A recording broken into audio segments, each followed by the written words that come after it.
Հայաստանի Հանրապետությունում եւ իհարկե նաեւ Լեռնային Ղարաբաղում հոռետեսությունը ամեն օրվա հետ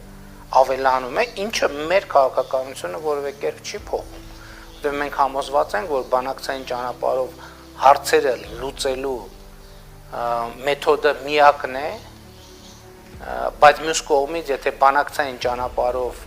հարցեր չեն լուծվում, այդ բանակցությունները նույնպես հանրության շրջանում կարող են ընկալվել որպես ժամավաճառություն։ Դժվար է միանշանակ ասել, ինչպես արգելափակել այսպես կոչված խաղաղության համաձայնագրի ստորագրումը։ Դժվար է անգամ ասել, այն երբևէ կստորագրվի թե ոչ։ Իշխանությունը շարունակաբար խոսում է այդ մասին, պնդում, թե այս վայրկյանին էլ պատրաստ է ստորագրելու այդ չարաղետ եւ մեզ համար անծանոթ փաստաթուղթը, բայց ո՞րն է լինելու դրա գինը եւ արդյոք դա բերելու է իրական խաղաղություն։ Ամբողջ հարցն այն է, Ադրբեջանը կգնա այդ չակերտյալ խաղաղությանը, քանի որ Ադրբեջանի նշաձողը միշտ շատ ավելի բարձր է եղել, քան այս վարչախումբը պատրաստ է առաջարկել։ Գիշատիչ Գազանի հոտառությամբ Ադրբեջանը զգացել է զոհի հոտը եւ ձգտելու է վերցնել առավելագույնը։ Ադրբեջանի նպատակն Արցախը չէ, այլ հայկական գործոնը վերացնելը, որպեսզի իրենք կարողանան անարգել առանց որևէ խոչընդոտի միանալ Թուրքիային եւ Կասպից ծովով դեպի Կենտրոնական Ասիա իրականացվի Մեծ Թուրանի ծրագիրը։ Եթե մենք ուշադրություն դարձնենք Արցախյան հակամարտության կարգավորման բանակցային գործընթացին, բոլոր այն կետերում, երբ կողմերն ամենամոտն են եղել համաձայնության, միշտ Ադրբեջանն է սաբոտաժի ենթարկել բանակցությունները։ Հայաստանն առնվազն 3-4 անգամ պատրաստ է եղել փաստաթուղթ ստորագրելու, այդ բոլոր դեպքերում էլ Ադրբեջանն է հրաժարվել։ Չնայած Փաշինյանը փորձում է վերջնականապես փակել Արցախի էջը, պետք է արձանագրել, որ չկա այնպիսի մեկը, որը կարող է անվերադարձ փակել այն, քանի որ Արցախը կոնկրետ որևէ մեկին չի պատկանում։ Ընդ որում ժամանակին նա ընդամենը ձեռքերը լվանում էր եւ ասում, թե Արցախի ժողովուրդն ինքնորոշման իրավունքի շրջանակում կարող է շարունակել պայքարը եւ իբր այդտեղ Հայաստանը ներգործության որևէ մեխանիզմ չունի, իսկ հիմա առհասարակ փորձում է անգամ հիշողությունն արմատախիլ անել։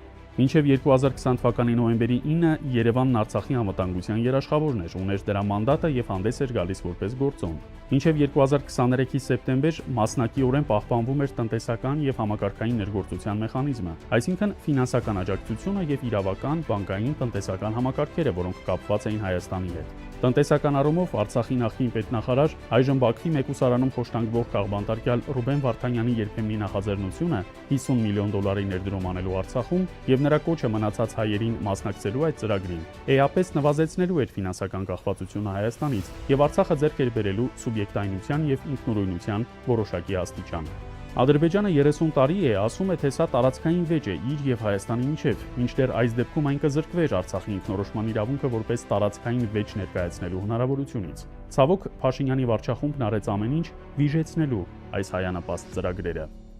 Նոյեմբերի 9-ից հետո Երևանն այլևս Արցախի անվտանգության երաշխավորը չէր։ Այդ գործառույթն ու դերակատարումը փոխանցեց Ռուսաստանին, որը դարձավ Արցախի ժողովրդի անվտանգության երաշխավորը, ու թե ինչպես իրացրեց իր այդ մանդատը, տեսանք բոլորս։ Թեև ժամանակին ասվում էր, թե այն, որ Արցախում էթնոցիդ, ցեղասպանություն կամ էթնիկ զտում տեղի չի ունենում, դրա երաշխավորը Ռուսաստանն է իր խաղաղապահ զորախմբով, որը գտնվում էր Արցախում, Ադրբեջանի վերջին հարձակման ժամանակ խաղաղապահները անընդունելի անգործություն ցուցաբերեցին։ Փաշինյանն Արցախի էջը վերջնականապես փակելու ակտը չպետք է ստորագրի։ Նրան դա չպիտի թույլ տան նախ եւ առաջ արցախցիները եւ առհասարակ համայն հայ ժողովուրդը, ապա եւ տարբեր աշխարհաքաղաքական կենտրոններ՝ Ռուսաստանը, Իրանը եւ այլն։ Հայաստանի ճանաչել չճանաչելուց չէ, որ Արցախի հարցը կփակվի կամ կմնա բաց։ Անկամ ինքն էր ժամանակին ընդունում, որ կխոսի միայն Հայաստանի անունից, իսկ Արցախի հարցը կթողնվի հետագային, ապագայում լուծելու։ Այն բաց կմնա այնքան ժամանակ, քանի դեռ Հայաստանում ապրում են բռնագաղթած արցախցիները, որոնք պետք է ունենան պետության հովանավորությունն ու աջակցությունը։ Սա մի գործոն է, որի հետ հաշվի չնստել հնարավոր չէ։ Որքան էլ Երևանից ասեն, թե մենք ճանաչում ենք Ադրբեջանի տարածքային ամբողջականությունը կոնկրետ քառակուսի կիլոմետրերով, դա որևէ կերպ չի նսեմացնում եւ չի վերացնում Արցախի ժողովրդի իր պատմական հայրենիքում ինքնորոշվելու բնությամբ տրված իրավունքը։ Ամեն ինչ կորցրեցինք, հող, տուն, ամեն ինչ Արցախը թողեցինք, եկանք ստեղ եւ հույս չունեմ, որ ինչ որ դեպի լավը պիտի գնա, դեպի վատն գնում, այս բան։ Պիտի հեռանա Նիկոլ Փաշյանը, որ երկիրը երկիր լինի։ Իրականում շատ հուզական թեմա է ինձ համար, որովհետեւ համարում եմ, որ շատ ոնց որ մեզ ոչ բարենպաստ պայմաններով է դա ընդունվելու ու տագնապային ֆոնի ինչ որ ակտիվացում այն մոտ տեղի ունենում, երբ որ պատկերացնում եմ, որ հնարավոր է մեզ համար ոչ բարենպաստ պայմաններով լինի այդ պայմանագիրը։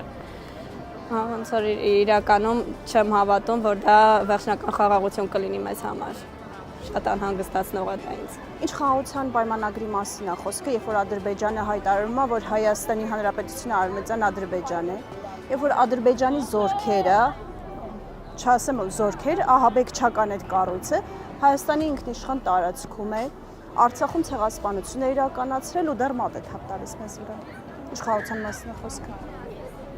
Ես չգիտեմ ինչի չեն ծանոթացնում։ Պարտավոր են ծանոթացնել գոնե։ Ինչո՞վ խոսում են այդ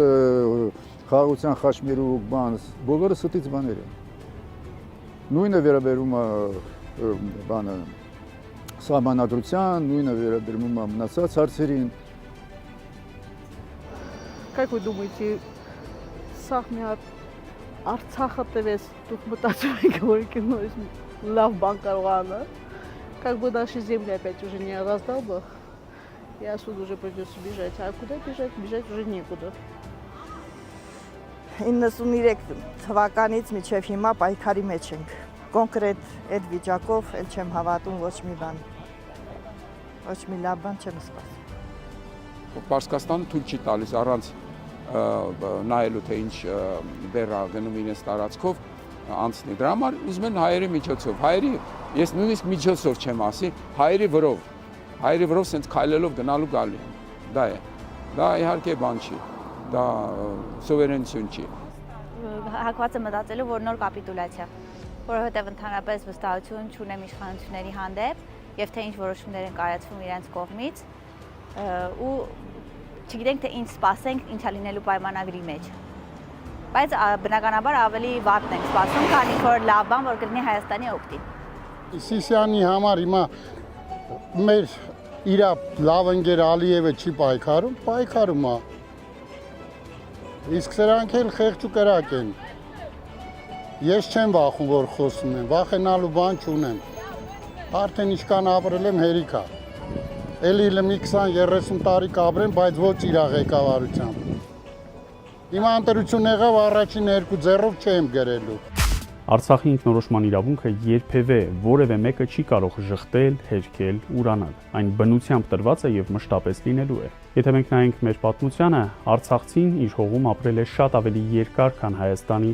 որևէ բնակավայրի որևէ բնակիչ իր հողում։ Դա մեզ պետք է հուշի, որ օրերից մի օր Ադրբեջանը, միգուցե տարիներ կամ նույնիսկ տասնամյակներ անց, դարձյալ ստիպված է լինելու առերեսվելու ճշմարտությանը։ Հայաստանի հետ բանակցելու արցախցիների նախ վերադարձի իրավունքի, ապա եւ ինքնորոշման իրավունքի ճանաչման համար։ Դա արդեն կնշանակի նախ անուղղակիորեն, ապա եւ ուղղակիորեն ճանաչել Արցախի սուբյեկտայնությունը։